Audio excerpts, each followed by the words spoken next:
Are you tired of being manipulated, but not sure what to do? Manipulative people are not only frustrating and draining to be around, they also take a toll on your self-worth. Today, we're tackling the issue head-on and learning 3 simple steps for how to handle manipulative people with confidence and grace. Let's dive in.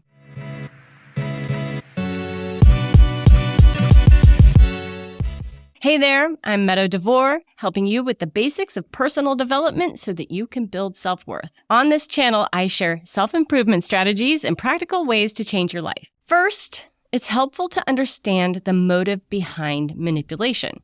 Why do people manipulate? So here are a couple possibilities. They have a difficult time feeling out of control. People manipulate because they lack a sense of self. They manipulate because they're immature or unhealthy or childlike. They often have a fragile ego and a need to win.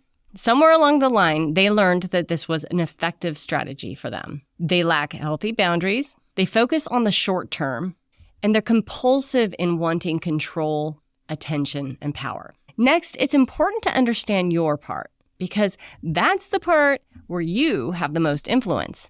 So why do you attract manipulative people? So see if any of these ring true for you. You might have been trained to be the counterpart to this. You might have been raised in a house with a narcissist or borderline, abusive parents, addicts, or alcoholics. It's possible that you also lack a sense of self. You might be too agreeable, maybe a people pleaser or a codependent. You lack healthy boundaries. You also might have a fragile ego, wanting to belong or to be accepted. You might be a little compulsive in wanting to please, fix, or help.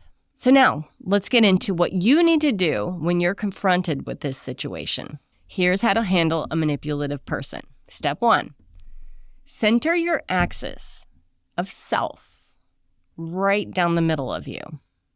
What I mean by that is if you can imagine yourself as a circle or a planet or something that spins like a top, there is a little line running right down the middle of you that will keep you centered and will keep you in your own orbit.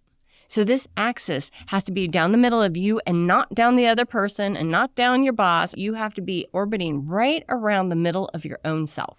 If you want to know more about this, I talk about this extensively in my book, The Worthy Mind.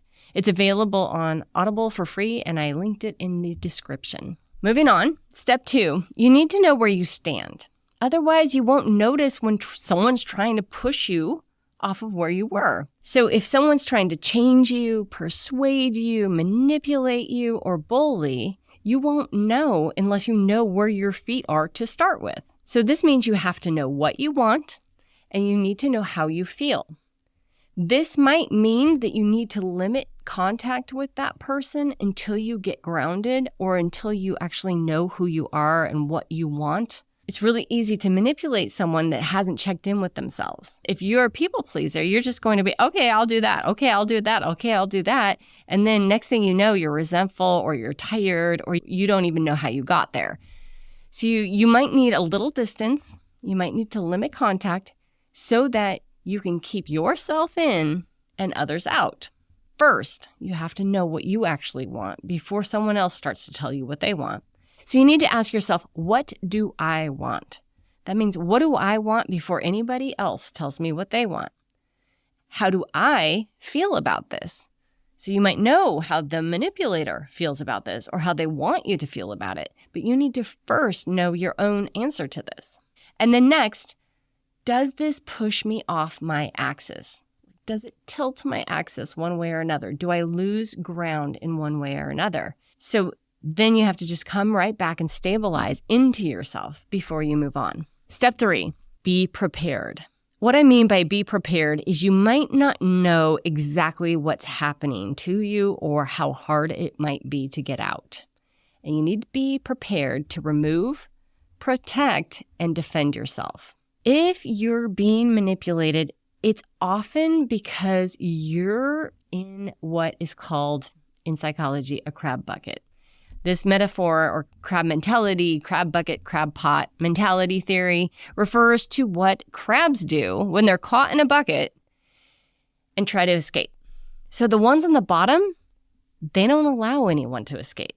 If a crab tries to escape, the rest pull them down right back into the bucket. So even though any one crab could maybe get out, it gets pulled back in by the other ones, and it ensures that no one ever leaves the bucket. And you might be in that bucket, or you might be pulled back in that bucket, or you might be dealing with someone who sees you escaping and is going to do their very best to get you right back in where they can control you or manipulate you. So crab theory is based on the idea that if I can't have it, neither can you. And it coincides with behavior that if you try to escape a group or a dysfunctional pattern, the ones left in the bucket will try to reduce your self-confidence. They actually do it on purpose.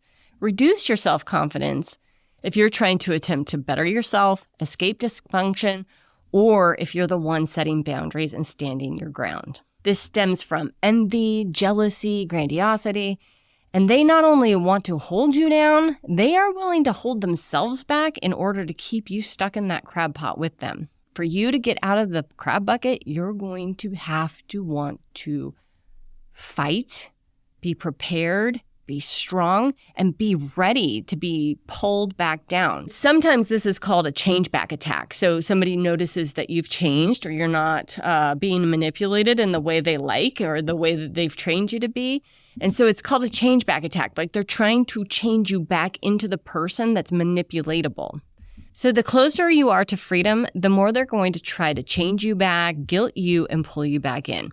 They will use tactics, manipulation, bullying, abuse. They will call you selfish. They will say that you're never there for them. I mean, they will tell you everything, anything to try to get you back in their grip. So how do you handle a manipulative person? Follow these 3 steps. First, center yourself right down your own axis. Next, know where you stand so you can't be knocked around. And then third, be prepared. Get yourself out of the crab bucket and expect others to try to pull you back in. To really understand how to deal with manipulation, you need to know the ins and outs of codependency. So watch this video next.